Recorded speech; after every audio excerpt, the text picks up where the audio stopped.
A9 ನ್ಯೂಸ್ಗೆ ಸ್ವಾಗತ. ನಾನು ಅಮೀನ್ ಶೇಖ್. ಅಮೃತ ಯೋಜನೆಯ ಅಡಿ ಜಿಐಎಸ್ ಆಧಾರಿತ ಮಹಾ ಯೋಜನೆಯ ಕುರಿತು ನಗರಕ್ಕೆ ಹತ್ತಿರವಿರುವಂತಹ 9 ಗ್ರಾಮ ಪಂಚಾಯಿತಿಗಳ ವ್ಯಾಪ್ತಿಯ ಸಾರ್ವಜನಿಕರಿಗೆ ಜಾಗೃತಿ ಮೂಡಿಸುವುದು ನಮ್ಮೆಲ್ಲರ ಜವಾಬ್ದಾರಿಯಾಗಿದೆ.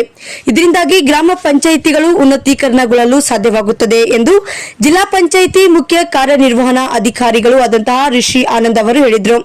ಹೌದು, ಗುರುವಾರ ವಿಜಯಪುರ ಜಿಲ್ಲಾ ಪಂಚಾಯಿತಿಯ ಮುಖ್ಯ ಕಾರ್ಯನಿರ್ವಾಹಕ ಅಧಿಕಾರಿಗಳು ಆದಂತಹ ಋಷಿ ಆನಂದ್ ಅವರ ಅಧ್ಯಕ್ಷತೆಯಲ್ಲಿ ಜಿಲ್ಲಾ ಪಂಚಾಯಿತಿಯ ಸಭಾಂಗಣದಲ್ಲಿ ನಡೆದಂತಹ ಸಭೆಯಲ್ಲಿ ಮಾತನಾಡಿದ ಅವರು, ನಗರದ ಸ್ಥಳೀಯ ಯೋಜನಾ ಪ್ರದೇಶಕ್ಕೆ ಅಮೃತ ಯೋಜನೆಯ ಅಡಿ ಜಿಐಎಸ್ ಆಧಾರಿತ ಮಹಾಯೋಜನೆ 2041 ಸರ್ಕಾರದಿಂದ ತಾತ್ಕಾಲಿಕ ಅನುಮೋದನೆಯಾಗಿರುವುದರಿಂದ ಸ್ಥಳೀಯ ಯೋಜನಾ ಪ್ರದೇಶದಲ್ಲಿ ಬರುವಂತಹ ಗ್ರಾಮ ಪಂಚಾಯಿತಿ ಅಭಿವೃದ್ಧಿ ಅಧಿಕಾರಿಗಳ ಸಲಹೆ ಆಕ್ಷೇಪಣೆಗಳ ಕುರಿತು ನಡೆದ ಸಭೆಯಲ್ಲಿ ಮಾತನಾಡಿದ ಸರ್ಕಾರದ ಮಹತ್ವಾಕಾಂಕ್ಷಿ ಯೋಜನೆ ಇದಾಗಿದೆ.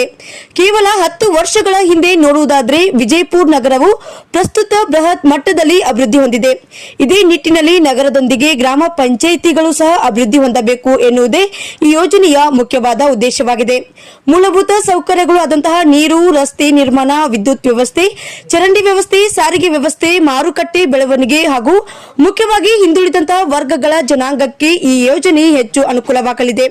ಆದ್ದರಿಂದ ಈ 9 ಗ್ರಾಮ ಪಂಚಾಯಿತಿಗಳ ಅಭಿವೃದ್ಧಿ ಅಧಿಕಾರಿಗಳು ನಗರಾಭಿವೃದ್ಧಿ ಪ್ರಾಧಿಕಾರದೊಂದಿಗೆ ಸಮನ್ವಯವನ್ನು ಸಾಧಿಸಿ ಗ್ರಾಮಗಳ ಅಭಿವೃದ್ಧಿಗೆ ಶ್ರಮಿಸಬೇಕು ಮತ್ತು ಅವಶ್ಯವಿರುವ ದಾಖಲೆಗಳನ್ನು ಸಲ್ಲಿಸಬೇಕು ಎಂದು ಈ ಮೂಲಕ ಅವರು ಸೂಚನೆಯನ್ನು ನೀಡಿದರು.